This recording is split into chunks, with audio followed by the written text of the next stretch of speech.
৩২,০০০ শিক্ষক নিয়োগ মামলা, ঠিক কোন প্রশ্নগুলোর উত্তর খুঁজছে আদালত? কে বাঁচবে, কে হারাবে চাকরি, আর কতদিন চলবে এই অনিশ্চয়তা?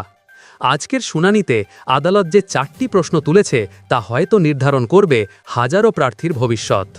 ৩২,০০০ টিচার কেস, কোন ৪টি প্রশ্নের উত্তর খুঁজছে আদালত? ৩২,০০০ শিক্ষক মামলার আজকের শুনানির বিস্তারিত দেখুন। পশ্চিমবঙ্গের শিক্ষক নিয়োগ দুর্নীতি মামলা এক নতুন মোড় নিয়েছে, যেখানে আদালত বেশ কিছু গুরুত্বপূর্ণ প্রশ্নের উত্তর খুঁজছে। মামলাটির পরবর্তী শুনানির দিন ধার্য করা হয়েছে এবং সমগ্র প্রক্রিয়ার স্বচ্ছতা নিয়ে ওঠা অভিযোগগুলির নিষ্পত্তির দিকে তাকিয়ে রয়েছে হাজার হাজার চাকরি প্রার্থী। এই মামলায় ওঠা একাধিক জটিল বিষয়ের মধ্যে ৪টি প্রধান প্রশ্নকে কেন্দ্র করে বর্তমানে তদন্ত এগোচ্ছে, যার উত্তরের উপর নির্ভর করছে বহু প্রার্থীর ভবিষ্যৎ।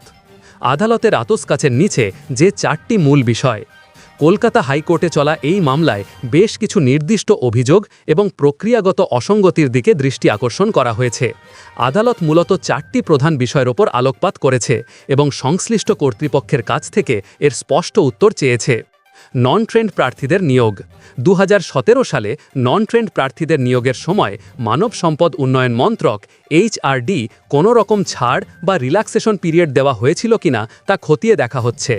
এই বিষয়টি নিয়োগ প্রক্রিয়ার বৈধতাকে সরাসরি প্রভাবিত করতে পারে। দুর্নীতি ও অনিয়মের অভিযোগ।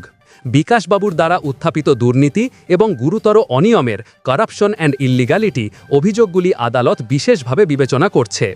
এই অভিযোগগুলির সত্যতা যাচাই করার জন্য গভীর তদন্তের প্রয়োজন। বেসরকারি সংস্থার ভূমিকা। ২০১৪ সালের টেট পরীক্ষা এবং তার পরবর্তী সিলেকশন প্রসেসে এস বাসুরায় নামক একটি বেসরকারি কোম্পানির ভূমিকা কী ছিল তা নিয়েও প্রশ্ন উঠেছে।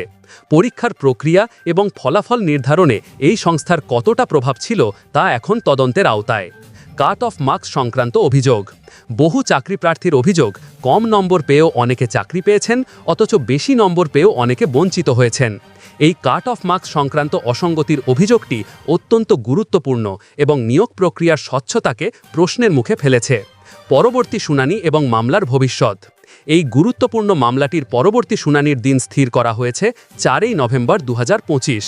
তবে পর্ষদের আইনজীবীদের অনুরোধের ভিত্তিতে ৬ই নভেম্বর তারিখটিকেও শুনানির জন্য রাখা হতে পারে।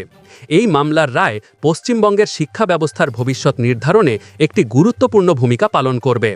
চাকরি প্রার্থীরা এখন আদালতের দিকেই তাকিয়ে রয়েছেন একটি স্বচ্ছ এবং ন্যায়সঙ্গত সমাধানের আশায়। তুমি কি মনে করো এই মামলায় ন্যায় বিচার হবে? তোমার মতামত কমেন্টে জানাও আর ভিডিওটি শেয়ার করো, যেন সবাই জানতে পারে আদালত আসলে কি খুঁজছে।